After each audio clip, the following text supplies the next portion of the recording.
Crusade for dozens of former Navy chaplains. They're suing their former employer, claiming religious discrimination. The case was filed 2 weeks ago in Norfolk Federal Court. 10 on your side's Jason Marks is here to explain what's going on. Jason. And Anita, Navy officials say promotions should be based on the candidates' records, but dozens of chaplains say that didn't happen simply because of their beliefs.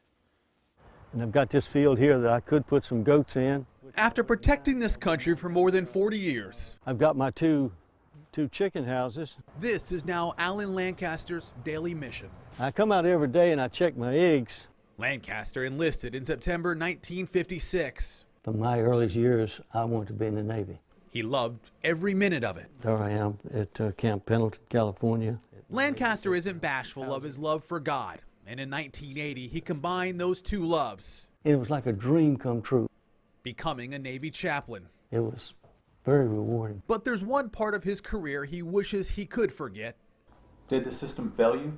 I think it did. Lancaster's frustration stems from what he calls the Navy's dirty little secret, the promotion process for chaplains. From a justice standpoint, if the system is supposed to be right, then I should never have been denied. The chaplain became stuck with a rank of commander. He was passed over several times for captain. He, along with 26 other evangelical chaplains, are suing the Navy, claiming religious discrimination. So the system was flawed. The system is corrupt, not just flawed, it's corrupt. Art Schultz is the attorney representing the chaplains. He originally filed a lawsuit in 1999, but he had years of setbacks. Now he recently refiled in Norfolk Federal Court. I figured that when I first took this case, I thought it would take 3 to 5 years. Here's what Schultz believes went wrong with the promotion process. He says chaplains up for promotions were chosen by a panel made up of other chaplains. They would go behind closed doors, and with this device, they'd vote. He says members on the panel would purposely not promote someone simply based on denominations. When you are allowing somebody to say, I prefer Catholics, or I prefer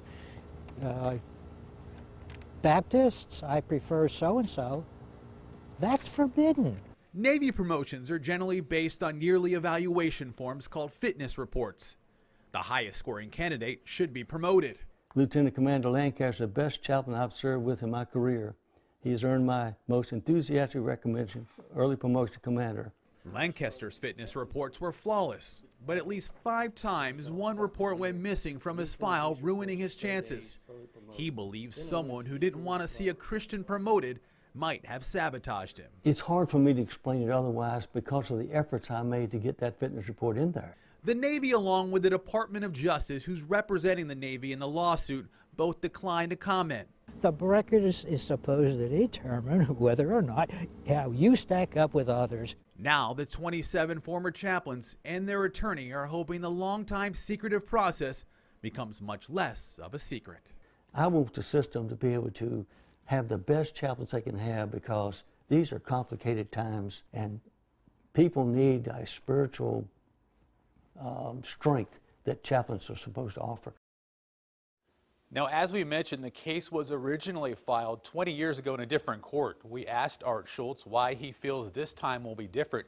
He told me, for starters, Norfolk is a Navy town, and he believes this time the judge will see its clear discrimination. If you want to read the lawsuit for yourself, you can find it on wavy.com. Jason Marks, 10 on your side.